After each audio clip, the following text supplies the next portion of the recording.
Hello, everybody. Andy Jacob here with the DotCom Magazine Entrepreneur Spotlight Series. I have a show I've been waiting for a number of weeks today. You know, everybody talks about end-to-end technology solutions. I mean, of course, we're DotCom Magazine. We talk about it every single day. And we also talk, obviously, about security, IP security, IP video access, intrusion, systems integration. We talk about it all. So when we think about security and we think about end-to-end technology solutions, we decided to reach out to a real leader in North America. His name is Mr. John Palumbo, and he is the CEO of Unlimited Technology. And man, he's built a great company throughout the years. He has such an amazing team working with him. We have so many questions. I mean, if I'm here spending the next 30 minutes talking about John's entrepreneurial journey and everything he's done, all the awards that he's received and all of his expertise, I'm going to be here. I'm not even going to get him on the show. So let's get going. John, welcome to the DotCom Magazine Entrepreneur Spotlight Series today. Thanks, Andy. Appreciate being here. All right, let's go. We have so many questions for you. Of course, you know, you're known amongst your peers as one of the top ranked security sales executives, really in the United States, arguably the world. Before we get started, though, let's pull the lens back to 30,000 feet like we always do on the show. Tell us about Unlimited Technology, and then we're going to get into it. Yeah, Unlimited Technology started out as a systems security integrator over 20 years ago in the critical infrastructure space, and we've expanded that into a 75 million business annual, doing end-to-end security solutions. Do a lot of different low voltage type systems today: card readers, cameras, AV systems, managed services, cybersecurity, just to name a few of the services that we offer to our clients. Yeah, that's fantastic, and that's a lot of millions. When we think about it. Of course, you know, you're leading this great team. We're going to get into talking about your team momentarily because they're the best of the best really on the planet. But John, when we think about it, what types of companies reach out to you? What does that conversation sound like when they've heard about Unlimited Technology? They reach out, one of your, team members starts talking to them. What's their big need and their big problem, and what do you do to solve it for them?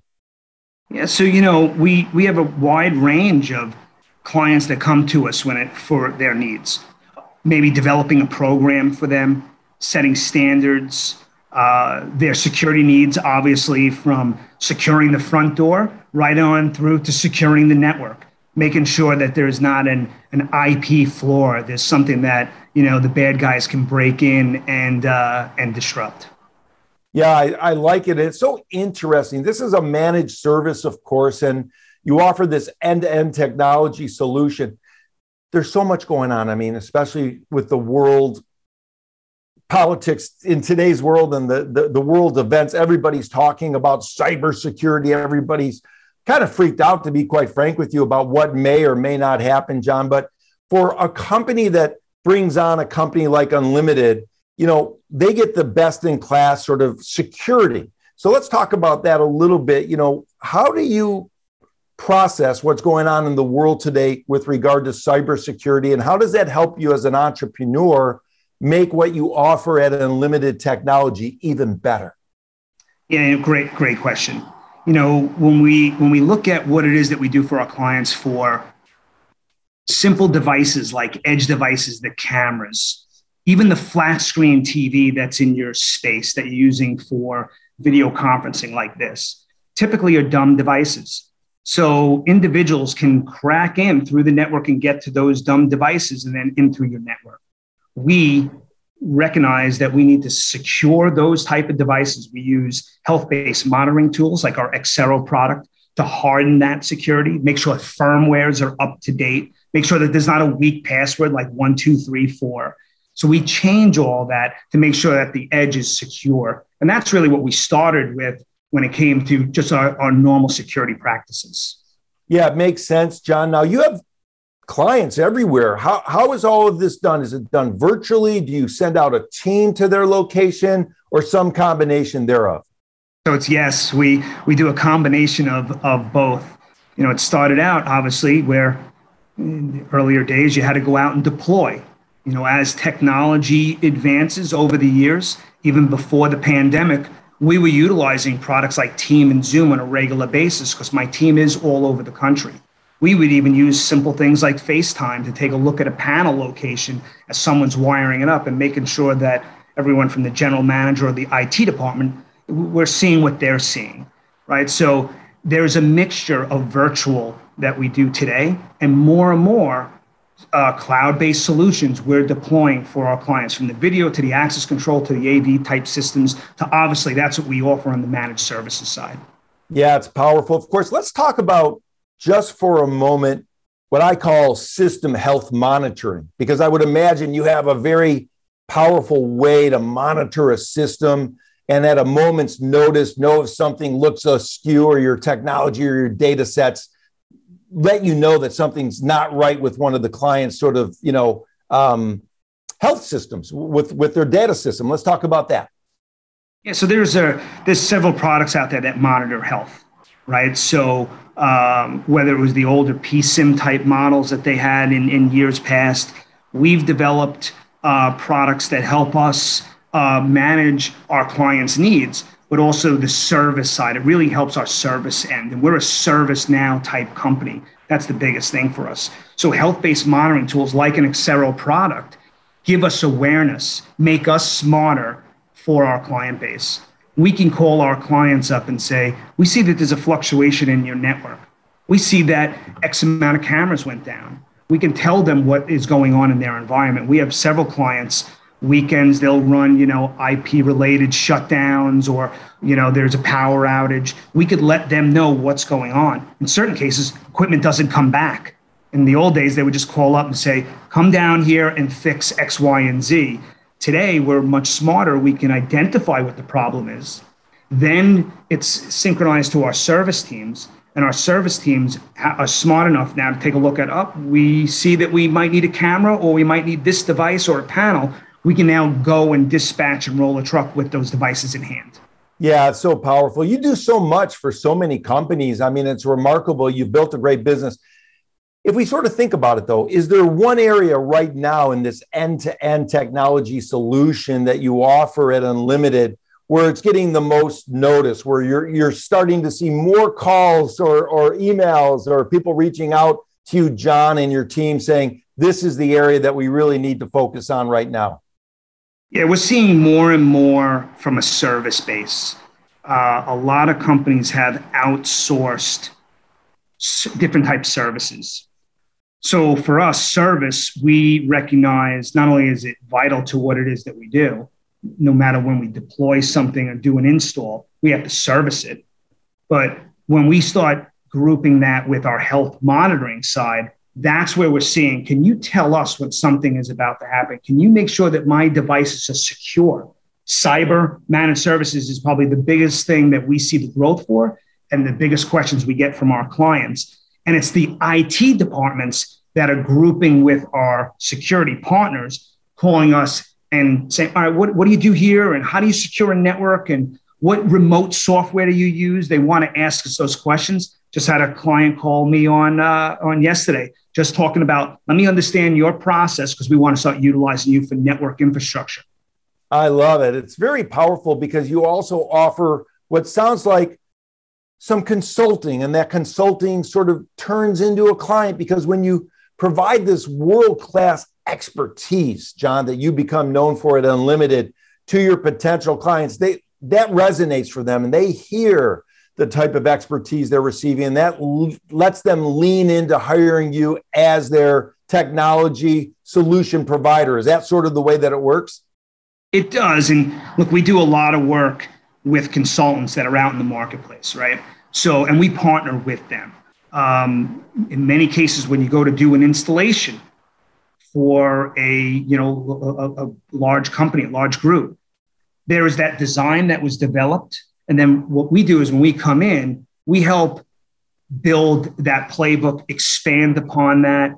In certain cases, we have a bunch of clients that don't utilize the consultant services. They rely on us for our knowledge base. And then we act as that consultant and that designer to help build a playbook for standards across the globe for them. Even if we're not doing the install in Germany, we could still be that architect the manager, and make sure that standards are followed, processed, and then we support it for them. Well, you definitely need a playbook no matter what size company you are at right now. You know, when we think about it, we've got these bad actors and they're putting together these programs to go do what they do to wreak havoc and destroy systems. And what people don't understand sometimes is that those people that are developing those programs, they almost have an affinity program or an affiliate program where they go get other little bad actors and they say to those little bad actors, we're going to give you our system. You go wreak havoc. And for every dollar you're able to make by wreaking havoc, we want a piece of that action. And then what happens is they give it to the affiliates and now they start building another network that's going to wreak havoc. And it's just mind boggling. How big is this, John? I mean, when we think about it, the average guy out here, we're living our day. We're not really thinking about this, but I know you and your team are thinking about it all the time. How big is this cybersecurity problem that we have in the world, and where does it go from here? You know, to talk about your first piece, they have a playbook. The bad guys have the playbook, and they're actually really good at it. Some are even better than others, right? So we see that in what's going on in the news. It's in the trillions, and it continues to exponentially grow, hockey stick type growth. So what can we do, not only at our personal level, you know, at our home devices, what can we do to get educated, right? So I can tell you from one of the things that we're doing internally for my team, and we try to show to our clients, is we do Defendify type videos on what's the most current event that's going on. And we test our individuals. It's a 4-minute video. It's kind of like a scare video. There's questions at the end. They have to pass it. If they don't, they get their failing mark and it goes to their respected manager. We turn around and we sell those services to our teams. And I'll tell you, we used to have a lot of sales individuals, even our finance teams, that would click on certain phishing type of attacks within my own group. Since we did these Defendify videos, we are secured 99.1%. Every once in a while, we'll still have somebody like my sales individuals that'll click on, like, I'm getting an Amazon package. I think that's it, right? And we test them on that. But that's how I think that we can do better as a society to continue to self-educate and be aware of what's going on, because it's not going away. It's going to continue to get worse. It's so interesting, John. Let's talk to the small to medium-sized business owners. Let's talk about cybersecurity and the threat. So there's an element of cybersecurity where the bad guys get into the system and they wreak havoc. And there's another component of it where it takes a human action to allow them to get into the system and wreak havoc. And I think that's what you're talking about. Let's sort of break those two different ideas down and let the people watching the show know that, yeah, sometimes it takes someone in your organization to click on one thing to muck everything up. Let's talk about that. Yeah. So, you know, there's obviously the phishing type of attacks that, you know, that has malware and things like that, that future issues could happen. And then there's the prevention of it. So we've developed a program called our ESPR program. It's Enterprise Security Program Review. And really what it does is it stitches together an awareness. It stitches together a remediation of what goes on at the client level. But it also puts together a program to identify what is going on at your site today. They do an assessment. So once the assessment is done, typically a customer will come in, ask for an assessment for one company. They get some report 1 through 5, and they get a 3. So they'll say to the assessment company, okay, what do I do to fix all this? I don't know. You got to go get another company to do all that. We've put together with our partners with IronNet and Direct Defense, along with Unlimited Technology, utilizing Xero, to build a program for our clients that allows them from end to end to identify what the issue is, fix the problem, ripping out servers, old XP equipment or whatever it might be, updating firmware, and then putting in place to monitor active threats that keep coming in from around the world with health monitoring, and then a project management feature through Unlimited to manage all that, maintain it. And I think that is something that is really going to change how business is done. when it comes to this type of, cyber threat. Yeah, it's powerful. This ESPER program is very, very powerful. The assessment that you offer and the monitoring is really remarkable. I mean, it's an end-to-end solution. Now, let's talk about your team. I mean, you've become known at Unlimited as having just a great team, a world-class team. When you're looking for someone to join your team, John, what are you looking for? Is it background, experience? Do they have to go through some, cybersecurity check? What types of people are you looking for to join the team, and how do you hire right now? Yeah, so it's a lot of everything that you just said, right? We do go through a pretty extensive process, but we're really looking for leaders. We're looking for people that want to join the team. We want to give them an opportunity to grow like a lot of our team members today. We're just under 200 people, soon to be 400. But we have promoted a lot from within. I'm a good example of that. Started out really in the sales team and have grown to my position today. And I've done that in other cases throughout other companies that I've worked for. I look for those type of leaders. So does the rest of my team. Doesn't necessarily mean that you have to have a security background or a network background. If you really want to be part of this and we see your enthusiasm and what it is that we're offering, we can find a place for you at Unlimited Technology. We have a lot of openings. I think it's 35 open recs my HR team just told me about this morning. So, we're always looking for individuals. And we have a lot of people that are outside of the industry that we've brought in to help cultivate and give them opportunities today, whether that's in the project management side and their skill sets like PMP certifications and things like that. Our technical resources are vital, but if they know networks, we can teach them the security side.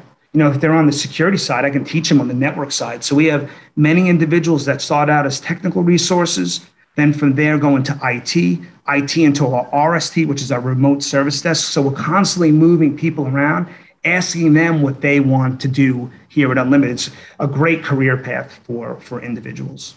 I love it. And of course, they're being inserted into a world-class company. I mean, recently, one of the case studies that we've read about was the case study at Hudson Yards. And that was really powerful. I mean, selected as, the telecom and the converged network contractor, by a world-renowned, contractor, a developer to come in and, really cover almost 3 million square feet of office tower. Let's talk about that. That's really powerful. Yeah, so there's a lot going on in the Manhattan space between Brookfield's Manhattan West and Related's Hudson Yards over there. So we've done a lot of work in that area for some real marquee clients like Brookfield Properties and Tishman Speyer, along with some of the large scale construction companies like Turner and Tishman, AECom. So, we've done a lot of work with those guys. And I'll tell you, the project that you're speaking of is a large network job. Really started out, it's a $12 million fiber smart network that we're building for fire life safety, for the security systems, even for the sprinkler system that's going up in and around the building. One of the things that we talk to the team members about there is how are you hardening the security for the servers that control the sprinkler water flow. And that was something that we helped them design and talk through. And that network rides on our converged network that we are building for them right now.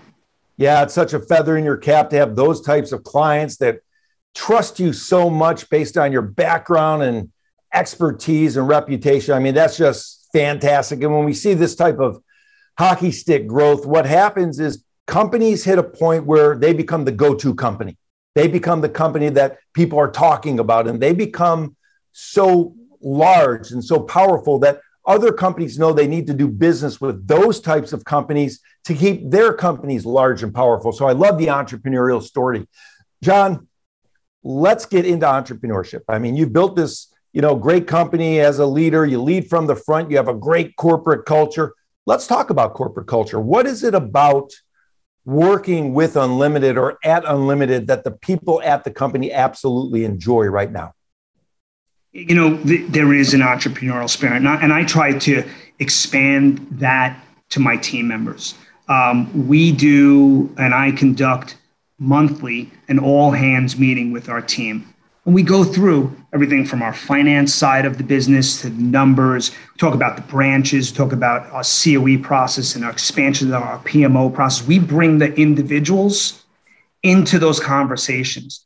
So we have different managers that speak, that go around the room in our virtual environment. Teams has been actually phenomenal for us in that environment. And we have an open door policy. We ask the questions of our team members. We try to do it early enough that our techs and our project managers are not inundated with client calls and meetings. So it puts a little bit of a strain for our West Coast folks at 5 a.m. That said, we like to bring our team members into the fold. We like to ask them, what is it that you want to do? This isn't a dead end job. If you want to do something that's different, here are all the open recs. We want you to take that on. And we have a lot of individuals that feel that spirit. And even though we talk about that we want to be a $500 million integrator and we want to be at the top of the, of the food chain, we don't want to lose that entrepreneurial mindset, right? And give that back to our team members. Yeah, I love it. And for the younger entrepreneurs watching the show, rewind what John just said. There's some gems there. He almost gave you a Harvard Business School sort of synopsis of how to build a great team by listening to them and encouraging them to take the next step and encouraging them to take other responsibilities and other opportunities within the company so that they can have a full look at their entire life within Unlimited. It's a great idea. Now, let's talk about entrepreneurship because we have younger entrepreneurs watching the show, John. Maybe they're hitting a roadblock. Maybe they're hitting a pothole in the road. Maybe they're hitting something they can't get through. Maybe they freeze in the frame because they're younger entrepreneurs. I'm hoping you can share some insight to the younger guys and gals watching the show, of course, about what it takes to get through a tough time as an entrepreneur, how to keep on pushing and come out that other side feeling very happy that you pushed through it and got through it and came out the other side. Yeah, it's a great question, and I appreciate you asking. For me, it's always about never giving up. We all have ups and downs. Keep persevering, always be positive. I've always been that positive type person. That has helped me push through. Don't get me wrong, there's plenty of times where there have been challenges and issues. Think through those. Sometimes take that 24-hour rule, take a step back and go back into it. Try not to dwell on those type of issues and challenges. For me, I like to work through a problem and a challenge because I like to know what comes out on the back end of the other side. I'm always looking for self-educating. I would probably read, or I should say listen on my Amazon app, 3 to 4 books a month.